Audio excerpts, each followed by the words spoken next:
Hello friends, welcome back to the channel. In this video, we will be solving imitation questions from Lab 6. Lab 6 is about methods. So in these 6 questions, we are going to implement methods in order to write the program and run them. So let's start with the first question. In the first question, we are going to write a Java method that returns a squared number. And the squared number is defined as n squared, which is n times n. Then we are going to write a Java program to use that method to display the first 3 squared numbers. So let's start to define our method here.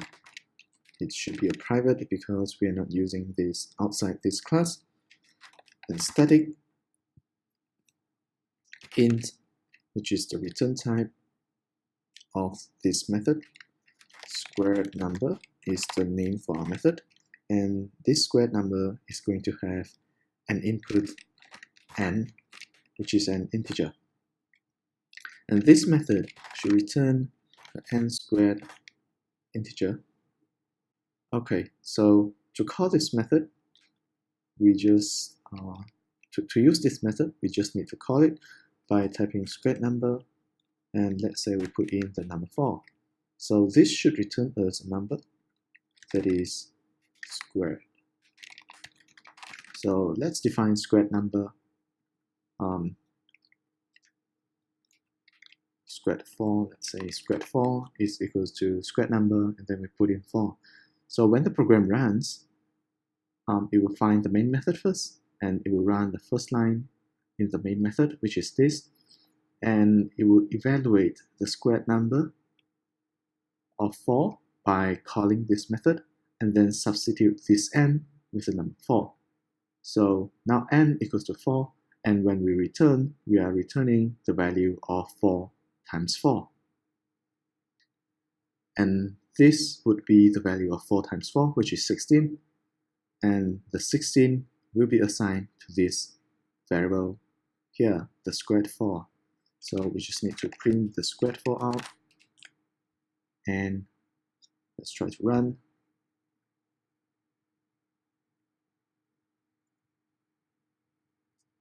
And that's it, 16. So besides squaring a number, we can actually call this multiple times. Maybe we put squared 5, squared 6, and can print all of them out.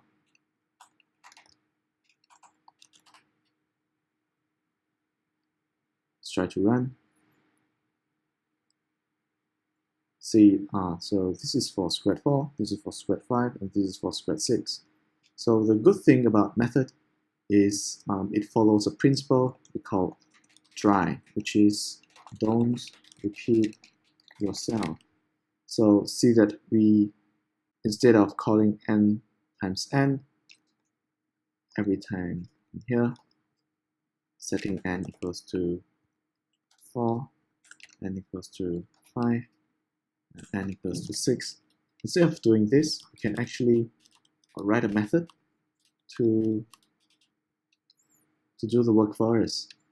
So if we want to change this to a cube, we can just rename this using refactor, change this to cubic number, and you see they're all changed together, and we can just do one more time by using times n over here. So we don't have to write, so previously we have, we show that we can actually write like this, but every time we want to change, we will have to go through all the lines that we want to change. So using methods, we just have to change one place, which is inside this method. So this principle is a very good practice in programming, and you should always remember, don't repeat yourself.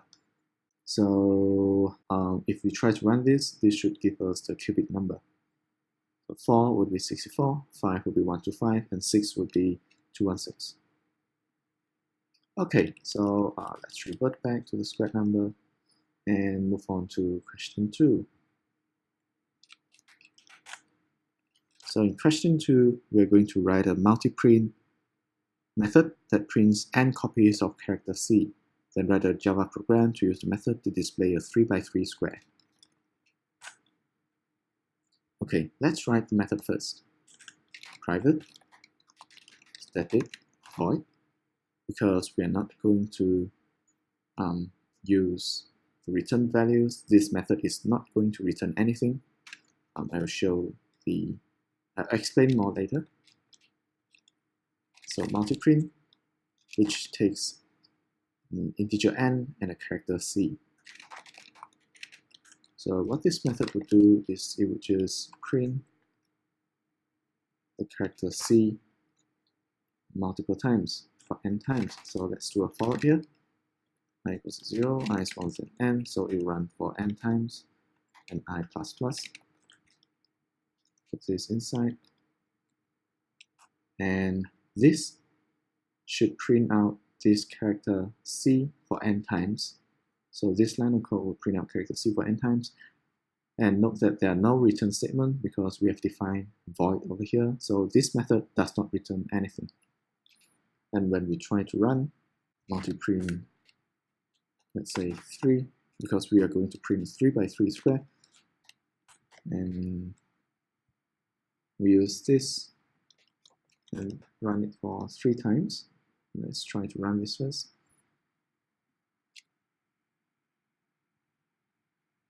Oh, sorry, I forgot to add a new line character over here. After we print the character C for n times, we are going to put a new line character at the end. So this is our output, 3x3 square. So if we try to print, so back to question 1, you see that we actually have a return value that get assigned to a variable, and then we print that variable. So let's see what is the thing that is returned from here. You see, if we try to get something back from this, it returns us an error because we have said that this method does not return anything. So this is just a method that we call and it does not have anything that returns. Okay, so this is an example of a method that does not return anything, and for Q1 is an example of method that does return something. Okay, that's it for Q2. Let's move on to Q3.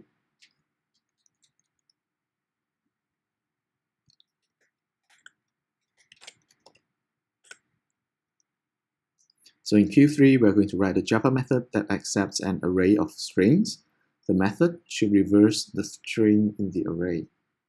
So let's write that method. So private static void. So this method is not going to return anything as well.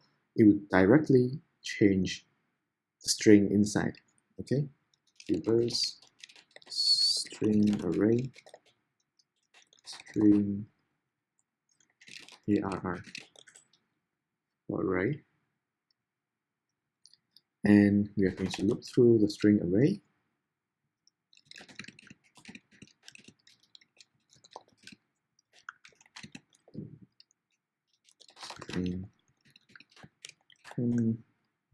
So this string 10 will be containing the reverse string, and we would assign that to the array at the end, like this. Okay, so we're going to write some code here that reverse the string. So to do that, we're going to start from the end of the string. So array 1 should be a string, let's say hello. So we would start from the last letter, which is O, and then move on to L, L, E, and H. So let's say we have hello. We're going to start from the last letter, O, and then append that O to temp. So the temp will be O. The first time we run, the temp will be O at the end. And then the next time we run, we are going to append this letter to temp. The third time we run, like this. Fourth time, like this. And then finally, we are going to put the H in the end. So this is what we are doing inside this for loop. So from j, which points to the last index of the string, to j equals to 0.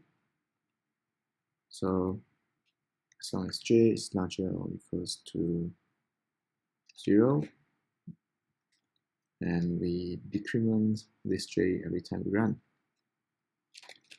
So 10 plus equals err I char at j. Okay, so this few lines of code, what it does is do this, right? So at first, j is equals to, let's say for the word hello, so j is equals to array I.length. So this would be 5 for this word, and -1 should be 4. So j should be 4 initially, which points to O. So when we run the string dot char at j, this should return O, and then we pass that O to temp. So the second time it runs, you should decrement j by 1. So now j is 3. J is 3 is still larger than 0, and for this we return E, because index 3, index 3, 1, 2, 3, right, index 3 is a L, so this should return L, and add that to the temp, and so on until the entire string is read, is reversed, and saved in temp. And then we are going to assign the temp to that place in the array. So we are going to do this for all the strings in that array. So this is for all strings in the array. Okay, and this is for characters in the string. Right, so let's try to call this method to see if it actually runs. But before that, we need to have a string array. Let's say string array is equals to hello world. Then we are going to reverse this string array by calling this reverse string array method. And we are going to output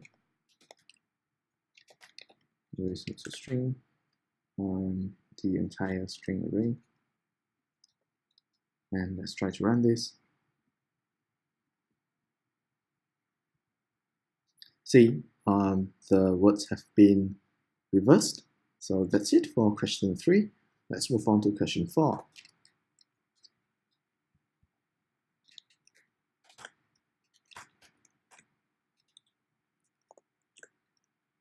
So in question 4, we're going to write a Java method that implements Euclidean algorithm to return the greatest common divisor. So the greatest common divisor is also known as GCD.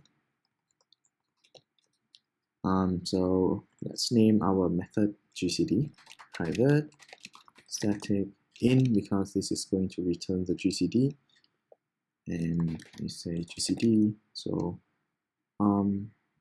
we are going to do this for int A and int B, because we need at least 2 numbers in order to calculate the GCD. So let me show you what does the Euclidean algorithm do. So let's say we want to find GCD for 1071 and 462.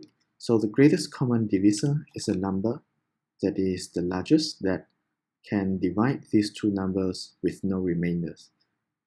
So and a simple example for 4 and 2 would be with GCD. 4 and 2 would be 2, right?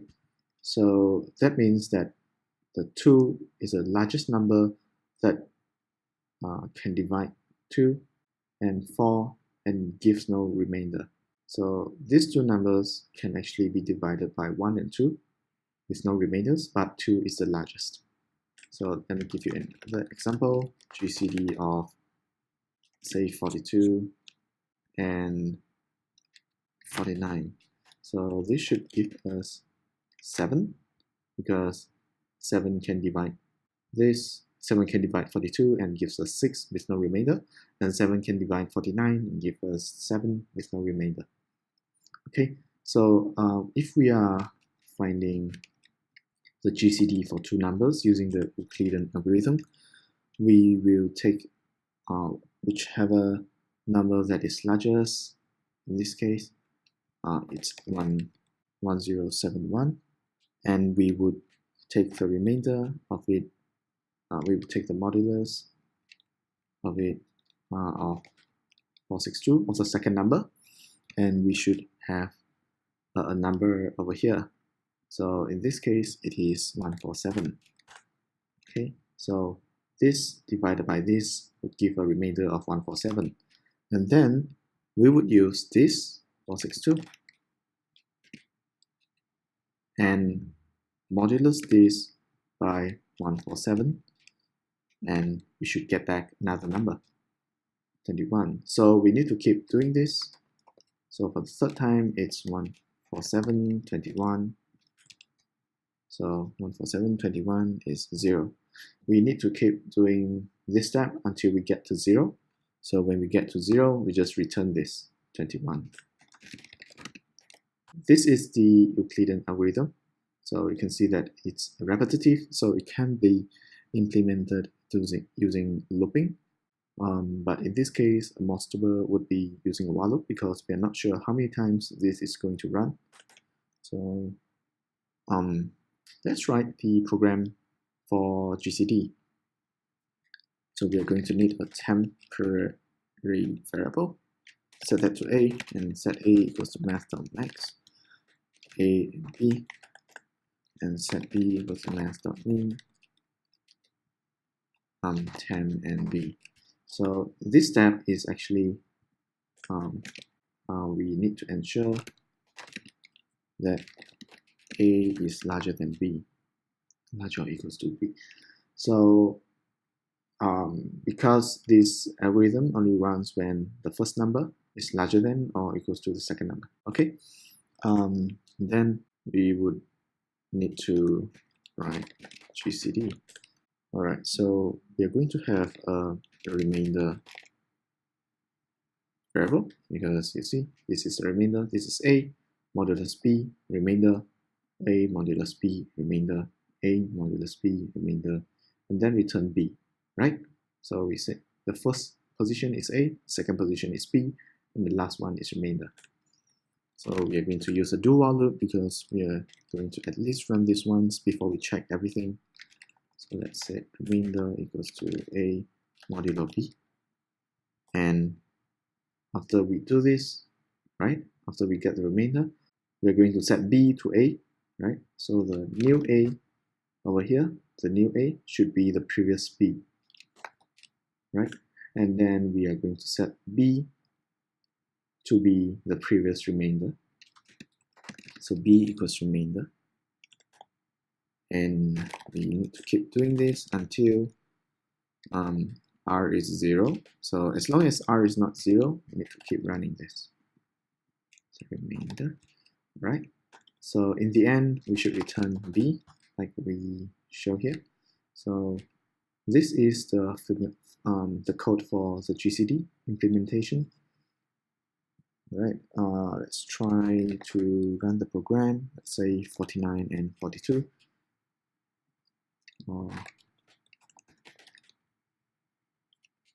This should return us a 7.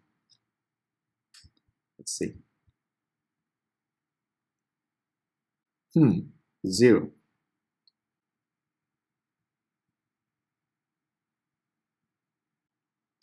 Okay. So this is the error. We should actually return A, because after we do this, we have already set A to be the B and B to be the remainder. So remainder is 0 at the last loop. So we should actually return A. Okay, so it's like we have already set this to A and this to be 0, so on. So we should return A now. Okay, return 21, right? Let's try to run. So that's it for question 4. It's 7. Great. So let's move on to question 5. So in question 5, we are going to write a Java method that accepts 3 parameters. The method will compare whether the third parameter is equals to the addition of parameter 1 and 2. So this is pretty easy. Let's do a method over here. So it should be a static as well. Because this would return a yes or no or true or false value. So we should set this to Boolean. So return type is Boolean, and we need to check for addition, where we have 3 parameters, A, B, and C. So we just need to return that A plus B is equals to C. Okay, so if A plus B is not equals to C, then this would return false. If A plus B is equals to C, then this should return true. So to check for that, as to check addition, say 3, 4, and 7 should be correct. Then we should print out true. And yes, true. If we say 3, 4, 8, then this should be wrong, which is false. Alright, so that's it for question 5. Let's move on to question 6.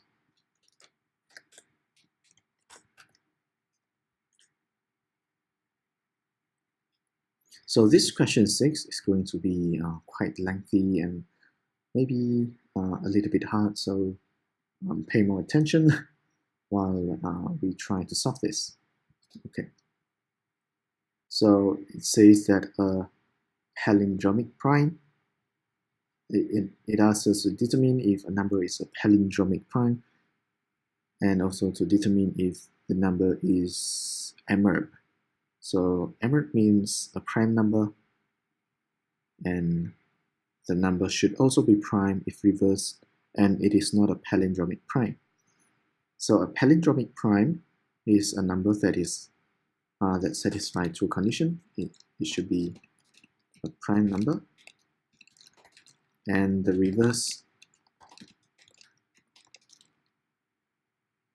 is equals to the reverse number is equals to the number.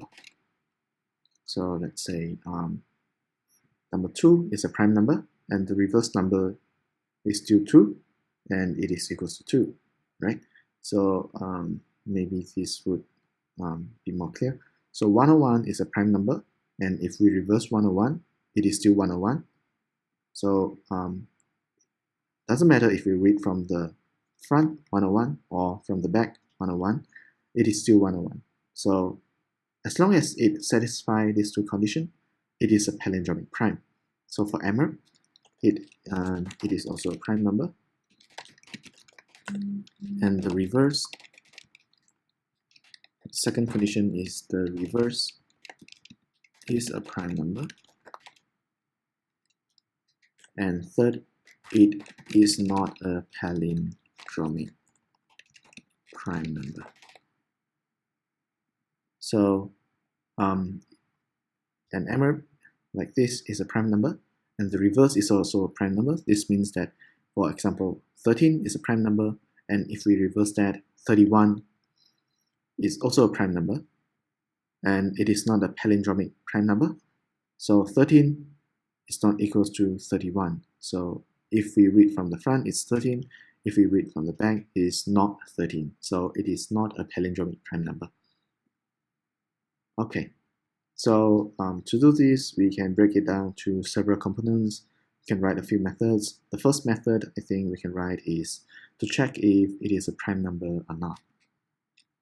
So let's say private static boolean is prime. Let's write this method first.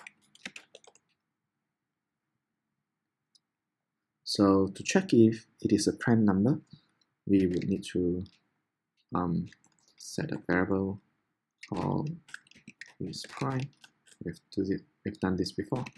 Set it to true, and if number is less than or equals to 1, then we should return false. And if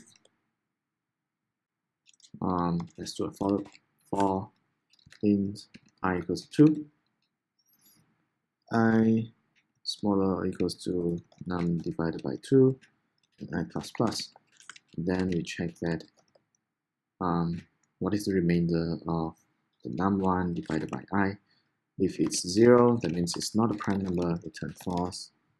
And in the end, we should return true. So you know what, we can delete this. So this is to check for prime number. To validate that this function is correct, let's do a for loop in the main. Set it from I to 1 to I equals 10. Sorry, is more equals to 10 and I plus plus. And then we output I plus is prime I. So let's try to run. So this is just a sanity check that this method is doing what it's supposed to do. So if 1 is not a prime number, 2 and 3 is prime number, number 5 is prime number, 7 is prime number, and 8, 9, and 10 are not prime numbers. So this checks that prime number function is working great. And next we are going to do the reverse. So we need to check for palindromic. So private static boolean is palindrome int num. So in order to check for palindromes, we just need to change the number to string and then use string builder to reverse it and return the truth value if both of them are equals. So let's say now we are going to do a number string equals to integer dot to string. We convert this num to a number string. Then we are going to have the reverse number. And then we're going to look through. So we're not using string builder here. We can also use a for loop like before. So we just need to look through. Let's start from the very end. And the string.length -1. Then as long as this is larger or equals to 0, and minus. Then equals number class equals num string I. So we should declare this as an empty string. Right, so what this do is, right, before that, char app I. Okay, so what this do is it will start from the very last the last character. So let's say we have ABC, then it should start from C, and then start appending the C to the equals number, and then append a B, and then append A. So in the end, we have a CBA. So the reverse string. Then we just need to return if the number string is equals the reverse number. Let's name this reverse num string just to be consistent. Okay, so let's try to check for this. S out is palindrome 1, 2, 3, 3, 2, 1. Oops, sorry, just 1, 2, 3. Okay, so what's wrong? It's never used. The spelling error. Okay, so for 1 to 1, this should be true because 1 to 1 reverse is still 1 to 1. This is 1, 2, 3, should be false, and let's try to run. Should be false and true. Okay, so this method is working as well. Actually, now we can already find the palindromic prime because we have settled this and this. So a palindromic prime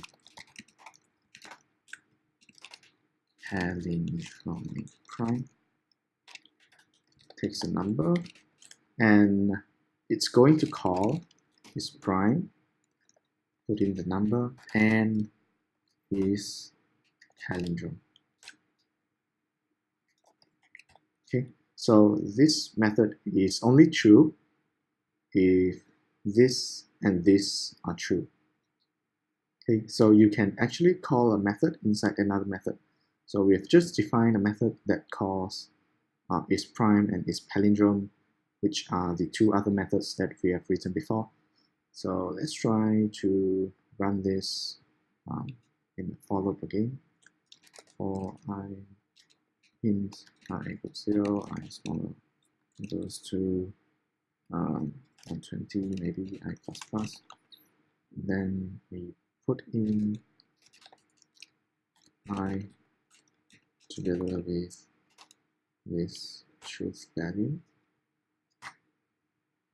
Put in I. Okay, let's try to run. So 0, false, false, false. So 2 and 3 are palindromic prime. And then 5 palindromic prime. 7 palindromic prime. And then the next is 11. And all false until 101, which is here. So this method is working great. It is returning what it's supposed to do. And then now we are going to write for emirp. So this emirp requires 3 conditions. First, it is a prime number. We have written this, and we have not written this, but we have written this. So we have written this, the check for palindromic prime. So this is done, this is done, but this is what we need to write next. The reverse is a prime number. So we need to reverse the string, reverse the number. So to reverse the number, we're going to do this, int, so this would return an integer. Okay. So to reverse an integer, we need to just copy this and paste it over here. So this would first change the integer to a string, and then using the for loop, we have a reverse string, and then in the end, we are going to return the integer after turning it from string. So this method, integer that pass in would convert a string to an integer and return it back. So you know what? Since this line of code is repeated over here, we can actually remove this few lines of code and replace it with just one line calling the reverse number. So let's do this. Remove everything, and we have a reverse number equals to num equals to reverse number num, and we just need to return if reverse number is equals to num.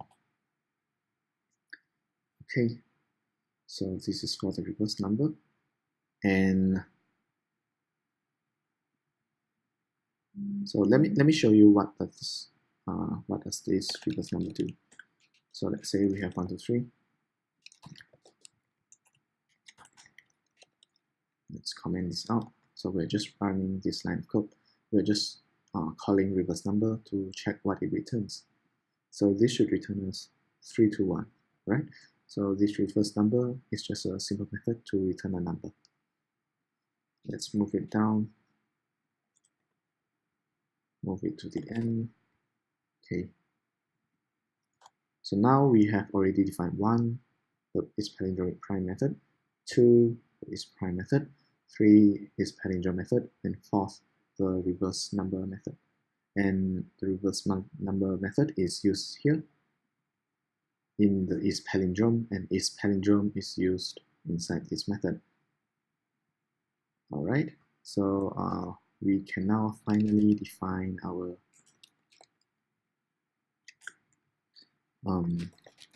is emirp method. Okay, takes in a number, and we just have to return according to this. It should be a prime number, is prime, and the reverse is also a prime number. So the reverse is also a prime number. So this would return the reverse number, and after it returns, this should run the is prime to check if it is also a prime number. And finally, it is not a palindromic prime number, and not a palindromic prime number. Okay, so we just need to call this and then negate the result of this and use n for all of these three conditions, and we should be good to go. So let's try to print out, let's try to check for the answer. So let's only print out if, so let's print out for palindromic prime. Let's only print out if I is a palindromic prime. If it is a palindromic prime, let's print out that to the screen. And then do the same for emirp. So emirp.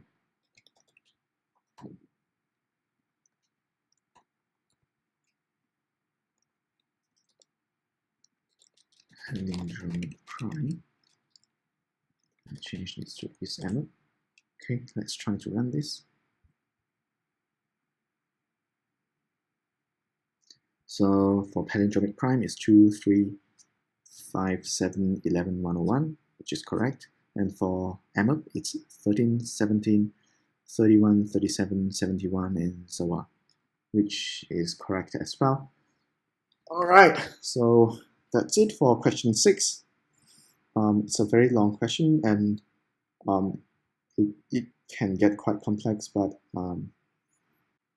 it's just normal thing in the programming world that a method calls another method, and that another method would call another method, and so on. So that's just the thing. It can be hard to get used to at first, but the more you program, the more you think this is just a second nature to you.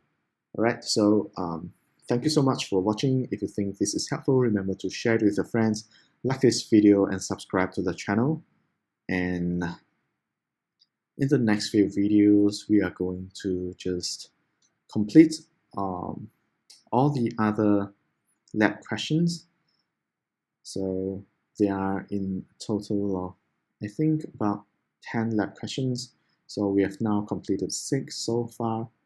There are 4 more to go. So hope you enjoyed this video, and see you guys in the next video. Thanks for watching, and goodbye.